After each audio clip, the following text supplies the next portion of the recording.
Hello friends, आप सभी का हमारे चैनल BTUP स्टडी पॉइंट में स्वागत है। दोस्त, आज की वीडियो में हम बात करेंगे वेरिफिकेशन के समय आपको कौन कौन से डॉक्यूमेंट ले जाने हैं, कहाँ पे वेरिफिकेशन होगा, सारे डिटेल्स मैं आपको शेयर करूंगा। दोस्त, आप एक एक डॉक्यूमेंट को अच्छी तरीके से ले जाएं, कोई भी डॉक्यूमेंट मिस नहीं होनी चाहिए, नहीं तो दोस्त आपकी वेरिफिकेशन प्रक्रिया रुक सकती है। तो चलते हैं दोस्त, स्टार्ट करते हैं, एक एक डॉक्यूमेंट के बारे में डिटेल्स से बताएंगे। और दोस्त, आप हमारे चैनल पे पहली बार विजिट कर रहे हैं तो चैनल को सब्सक्राइब जरूर करिएगा, ताकि दोस्त पॉलिटेक्निक एडमिशन काउंसलिंग से रिलेटेड जितने भी इंफॉर्मेशन हो सबसे पहले आप तक पहुंच सके।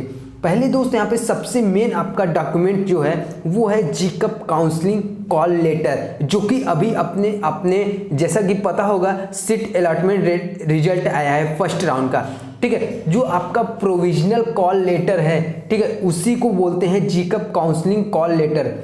उसको आपको निकलवा कर अच्छे से रख लेना है। अगर आपने यहाँ पे 3,000 रुपये फीस को पे किया है, जिस भी स्टूडेंट ने फ्लॉट को विकल्प चुना था, जिस भी स्टूडेंट ने फ्लॉट किया है, वो अपना 3,000 की फीस रसीद को ध्यानपूर्वक रखिएगा, उसका अभी आगे आवश्यकता पड़ेगा आपको, ठीक है। यहाँ पे मैं बात करूँगा केवल और केवल फ्रीज स्टूडेंट के लिए, जो भी फ्रीज किए हैं, जो भी डॉक्यूमेंट को वेरिफिकेशन कराना है, तो कौन कौन से डॉक्यूमेंट आपके लिए अनिवार्य हैं जो कि वहाँ पे लेके जाने हैं।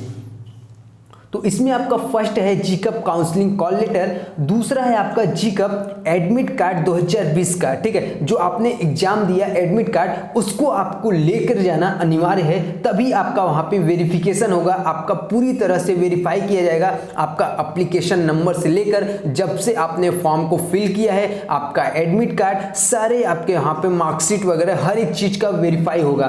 उसके बाद दोस्त आता है यहाँ पे GCUP rank card. Rank card क्या होता है? जो आपका रिजल्ट आया है दोस्त, वही आपका रैंक कार्ड होता है, जिसमें आपका ओपन रैंक दिया होता है, ठीक है। इस बार से कैटेगरी रैंक हटा दिया गया है, ओपन रैंक पे ही एडमिशन हो रहा है, तो इसलिए यहाँ पे रैंक कार्ड आपको लाना अनिवार्य है। रैंक कार्ड यहाँ पे लगता है। अगले दोस्त यहाँ पे आते हैं चौथे नंबर पे, तो है आपका काउंसलिंग फीस डिपॉजिट स्लिप, ठीक है। ये क्या होता है? जैसे कोई भी स्टूडेंट यहाँ पे फ्रीज एक बार फ्लॉट करके फिर फ्रीज करा है, तो उसके लिए क्या है, यहाँ पे 3,000 रुपए की जो शुल्क रसीद होती है वो यहाँ पे आपको जमा करने होते हैं, तभी आपका वहाँ पे वेरिफिकेशन पूर्ण माना जाएगा। इसलिए ये आपके लिए इंपॉर्टेंट है। अभी से ही जितने आपके डॉक्यूमेंट्स बन रहे हैं, सारे एक एक कागज को आप अच्छी तरीके से रखिएगा, क्योंकि सभी कागज आपके लिए इंपॉर्टेंट है। बाद में दोस्त आवश्यकता पड़ेगी सभी कागजों की। नेक्स्ट अगला यहाँ पे है हाई स्कूल की मार्कशीट। ये तो दोस्त आप सभी लोगों को पता होगा कि हाई स्कूल की मार्कशीट लगती है। अगर आप 10th से करके जा रहे हैं, 10th से आपने फॉर्म को फिल किया है, तो 10th की मार्कशीट लगाएंगे, या 12th की मार्कशीट यहाँ पे अगर आपने इंटर कर रखा है, इंटर के बाद आपने अप्लाई किया था डिप्लोमा के लिए, तो आप यहाँ पे इंटरमीडिएट का मार्कशीट लगाएंगे। इसके लिए आपको दोनों मार्कशीट लगाने होंगे। अगर आपने इंटर कर रखा है तो हाई स्कूल इंटर दोनों लगाएंगे। अगर आप ओनली हाई स्कूल कर रखा है या ITI कर रखा है, तो वहां पे आप ITI या BA BSc ग्रेजुएशन, जो भी आपने जहां से भी फॉर्म को फिल किया है, अपनी लास्ट क्वालिफिकेशन को वहां पे जरूर दिखाएंगे, ठीक है। और गैप के लिए दोस्त मैंने ऑलरेडी बना रखा है, वो आपके एडमिशन के समय लगेंगे। एडमिशन में जितने भी प्रोसेस हैं वो मैं आपको नेक्स्ट वीडियो के माध्यम से दोस्त बताऊंगा कि एडमिशन के समय आपके डॉक्यूमेंट्स क्या क्या लगेंगे। अभी आपका केवल और केवल वेरिफिकेशन के लिए, वेरिफिकेशन आप कंप्लीट करिए, उसके बाद आपका एडमिशन प्रक्रिया स्टार्ट होगी। साथ ही दोस्त इसका विशेष ध्यान रखना है, जब भी आप हाई स्कूल के मार्कशीट और इंटर के मार्कशीट लगाएंगे, तो उसका आपको नेट वेरिफिकेशन लगाना अनिवार्य है, ठीक है। नेट वेरिफिकेशन क्या होता है? वो आपका वेरीफाई करता है, जैसे कोई भी प्रमाण पत्र हो, सर्टिफिकेट नंबर हो, अगर आप उसके ऑफिशियल वेबसाइट पर डालते हैं, तो वो जो आपका वहां पे शो करता है कि ये जो सर्टिफिकेट आपने लगाया है वो ओरिजिनल है या नहीं, वो आपका वहाँ पे शो करता है। तो वही आपका नेट कॉपी होता है, वही आपका क्या होता है, नेट प्रमाण पत्र होता है आपका, जो कि वहाँ पे लगाया जाता है। इसलिए यहाँ पे हाई स्कूल का वेरिफिकेशन और इंटर का वेरिफिकेशन आप पहले से ही करा कर रखिएगा, नहीं तो दोस्त आपको वहाँ पे परेशानी का सामना करना पड़ेगा। नेक्स्ट आते हैं यहाँ पे डोमिसाइल सर्टिफिकेट के बारे में। डोमिसाइल सर्टिफिकेट होता क्या है दोस्तों, ये आपका निवास प्रमाण पत्र होता है, ठीक है। निवास प्रमाण पत्र कहाँ से बनता है, वो आपका ई डिस्ट्रिक्ट के ऑफिशियल वेबसाइट से बनता है। आशा करते हैं सभी लोगों के पास यहाँ पे निवास प्रमाण पत्र ऑलरेडी मौजूद होगा, क्योंकि आपने यहाँ पे हाई स्कूल एंटर करके आए हैं तो वहाँ पे आपका सबसे पहले ही आय जात निवास बनवा दिया जाता है, ठीक है। तो वो आपका निवास प्रमाण पत्र वहाँ पे एक चीज ध्यान दीजिएगा, जिसका बहुत ही ज़्यादा पुराना है, जो आपके वहाँ पे कचहरी से बन के मिलती थी वो वाले यहाँ पे नहीं लगेगी। जो ई डिस्ट्रिक्ट की वेबसाइट से बना हुआ ऑनलाइन है वही आपके यहाँ पे मान्य होंगे। तो जिस भी स्टूडेंट का यहाँ पे डोमिसाइल सर्टिफिकेट ओल्ड हैं, पुराने हैं, तो वो अपना नया आवेदन कर सकता है।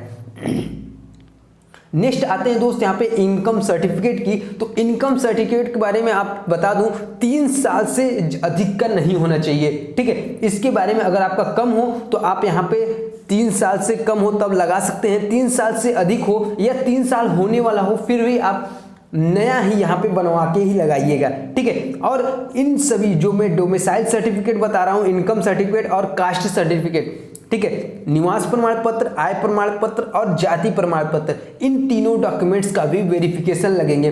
टोटल आपके 5 डॉक्यूमेंट के यहाँ पे वेरिफिकेशन को मेंशन करने होंगे।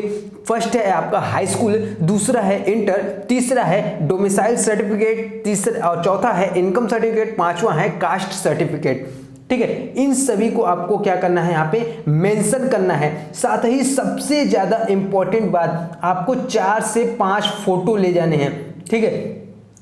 4 से 5 फोटो ले जाने हैं और फोटो वही ले जाने हैं जो आपके एडमिट कार्ड में है, ठीक है। जो आपके एडमिट कार्ड में लगा फोटो है वही फोटो वहां पे ले जाना है, क्योंकि वेरिफिकेशन के समय दोस्त आपको वही फोटो वहां पे दिखाने होंगे जो कि आपने एडमिट कार्ड में लगाया था, या फॉर्म भरते समय आपने जो लगाया था वही आपको यहाँ पे भी लगाने होंगे। 4 से 5 लेकर जाइएगा। लगता दोस्त आपका 2 ही है, 1 या 2 लेते हैं वहां पे, ठीक है। वेरिफिकेशन के लिए एक आपको फॉर्म को फिल करना होता है, उसमें आप सारे अपने रैंक वगैरह, नाम वगैरह सबको आप फिल करते हैं। उसके साथ उसमें एक सीरीज दी होती है कि आप इसी सीरीज में डॉक्यूमेंट्स को ऐड करिए। तो आप जैसे जैसे इतने डॉक्यूमेंट्स मैंने बता रखे हैं वही सारे डॉक्यूमेंट आपको सीरीज में आपको वहां पे लगाने हैं सीरियल वाइज, ठीक है। तो वो चीजें आपको वहां पे कॉलेज में जैसे ही बताएंगे। हर कॉलेज का रूल अलग अलग है, तो आप कॉलेज में जाने के बाद वहां पे आपको सारे चीजों के बारे में इंफॉर्मेशन मिल जाएगी, लेकिन जो आपके डॉक्यूमेंट्स हैं वो सारे यही रहेंगे। फिर से मैं आपको यहाँ पे रिपीट कर देता हूँ। डॉक्यूमेंट फर्स्ट है आपका जीकअप काउंसलिंग कॉल लेटर, सेकेंड है आपका जीकअप एडमिट कार्ड,